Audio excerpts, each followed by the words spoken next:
Na Binance nam je stigao novi Binance Hodler Airdrop. Radi se o tokenu ELA i svako ko je retroaktivno stakeovao BNB između 22.6. i 25.6. sada besplatno dobija ovaj airdrop, dakle nije potrebno ništa da uradite.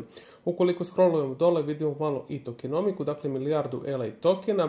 Što se tiče dakle samog Hodler Airdropa, 1.50 odnosno 15 miliona nam dolazi kao nagrada. Ukoliko želite da naučite neke detalje u samom projektu, ja ću ostaviti stranicu dakle u opisu ovoga videa, možete pogledati website, white paper i njihov X i upoznati se šta tačno projekat radi, odnosno čime se bave. Evo dakle sada smo na web sajtu.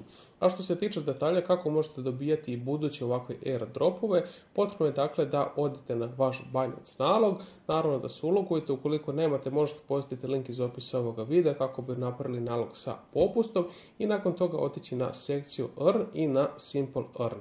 Nakon što smo na sekciji Simple Earn, otićemo sada na BNB i izabrati Flexible ili Locked, dakle šta tačno želimo da stakujemo.